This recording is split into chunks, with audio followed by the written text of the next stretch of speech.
I think I became a goth when I was about 13. And the reason that I became a goth was because I lived in the western suburbs of Sydney. I didn't fit in. I knew from a young age that I didn't fit in anywhere.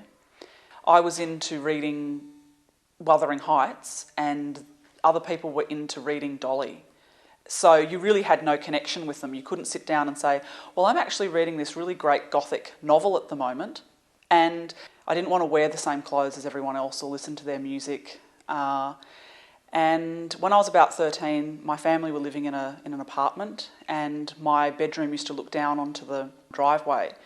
And the woman who lived in the adjoining apartment, I used to see her coming and going, obviously going to work and coming home and going out clubbing, and she just looked amazing. She wore the right clothes, she had amazing hairstyles, and I just really wanted to meet her desperately, but I didn't know how. I was only young and shy.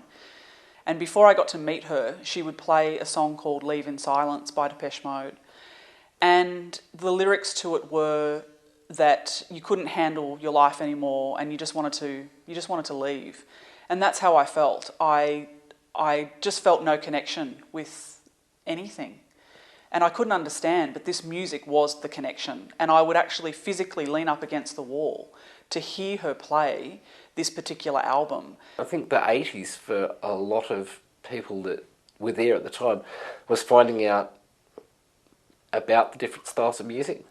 The journey from being the 70s, growing up in the suburbs, discovering at 5th and 6th form at school, it's like there's all this other stuff out there. And they were the people I tried to actually capture in the years I was actually doing nightclubs.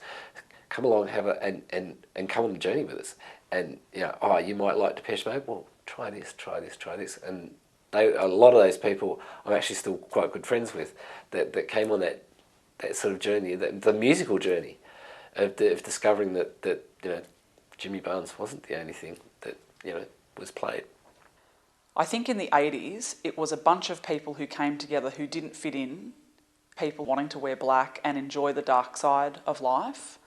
And whilst it seems depressing to the outside world, to us it wasn't necessarily like that. We enjoyed writing and listening to music was just a huge passion. And of course there were, for me, darker sides to it, including things like being interested in sort of death and murder and that sort of thing, and crime and true crime. So for some reason it all melted together. Now not every goth is into that, and they weren't. It may have just been the music or the fashion that they were interested in. But I think the thing that joined us all together was the fact that we didn't fit in and we were different. I guess when I was at school, all the people that were creative hung out together. There was a few punks, a few goths, not very many on the Gold Coast. And because I liked to wear things that were quite different. Everyone wore fluoro board shorts and surf clothes and bikinis, and I preferred black and stripes and, more fun stuff. So I guess those kind of, the freaky people all hung out together. But back then it wasn't called goths, they were called swampies, which was all ripped fishnet, ripped clothes, skirts, winkle pickers, and teased up hair. It was all very much like you'd crawled out of the swamp. With clothes and that kind of thing, then it was just black, really. It was great. If you were a little bit quirky, you could wear something a bit colourful on top of that. So you might wear, long black velvet jackets were really in, if you could get a velvet long jacket, and black pants and lots of things like lace and silk and just anything you could get your hands on. The velvet dress that I made, it was inspired by a cheongsam that someone wore. I think it was black and it had a dragon all down the arm. It was something glittery, and I thought it was so beautiful having something so plain with sequins on, and under the light it shines. So that's the first thing I saw that inspired me for that dress. And then of course Morticia Adams, so it was a cross between the two. And I was really into amethyst and feathers and nature, and so when I made the dress, it was done by doing the glad wrap trick and then the tape and then chopping for the seams to find the shape of my body, hand sewing it together. The fabric was actually a curtain from an op shop, and the sequins on the arm were all hand done. And all the beading on the arms were things I bought, like little necklaces and things I bought at op shops, and the feathers I got at Lincraft or somewhere like that, and the amethyst as well. And I had the long train. I had it fitted nicely, so you got a nice cleavage. The train went, I think, about 1 or 2 metres long, but I had a little arm piece so I could wear it. And the only inspiration I had was from old books, you know, the old medieval dresses, things like that. And then also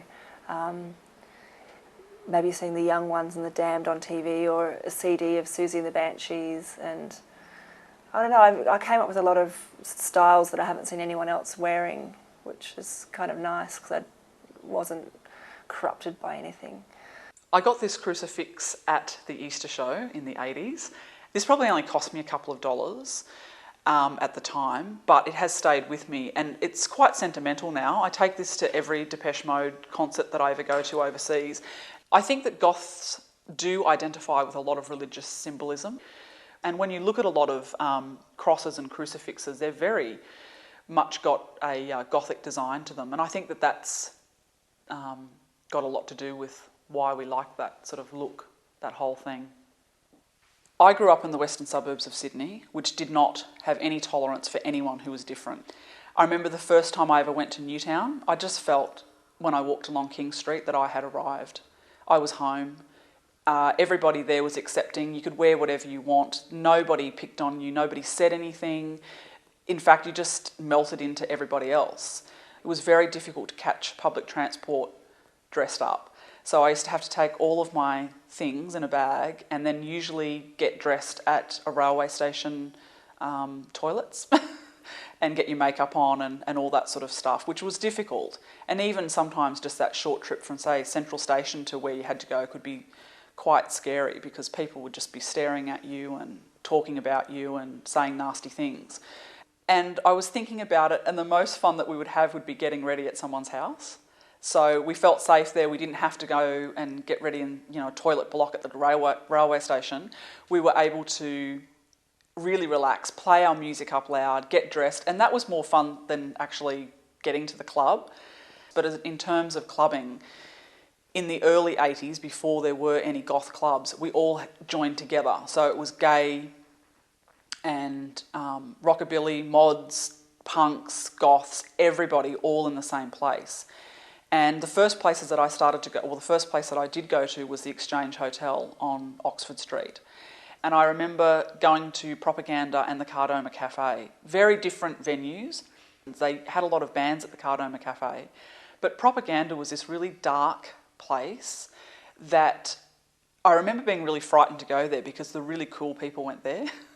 It was the start of the goth clubs, and the nice thing about that period was that we were all experimenting, including myself, about where you actually fitted in that whole music scene, and that alternate music scene was all clumped in together.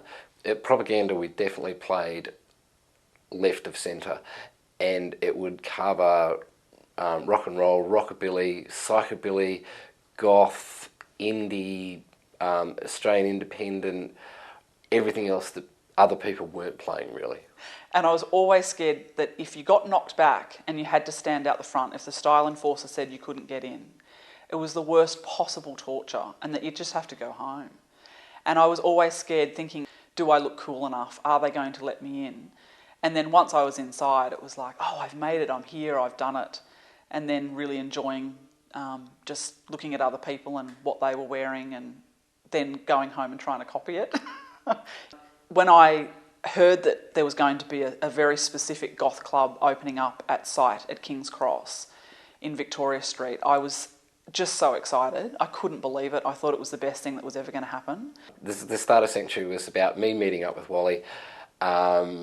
She'd come to Propaganda once, had a look at it and said, oh, this is really cool. But of course that closed, and Wally actually was working in the Soho Bar part of the site and suggested to the owners that she could actually start up a club on a Saturday night that would fulfill their midnight licence requirement, and approached me and said, oh, look, do you want to DJ at this club? And I remember the first song that we heard on the dance floor was She Sells Sanctuary by The Cult, as I'm going to cry, and that just changed everything. I just felt like I had walked in to home, and everybody there was wearing the same things, and everyone was around the same age. We just instantly made friends with people that I'm still friends with today. Goth is an open community where you can be whoever you want to be. It doesn't matter how you present yourself. Even if you don't wear the right things, it didn't matter. And I learnt that as I went along. It's such an open and beautiful community. There's no judgment. And that's why it meant so much to me, that you could wear anything and be whoever you wanted to be, and there was absolutely no judgment at all.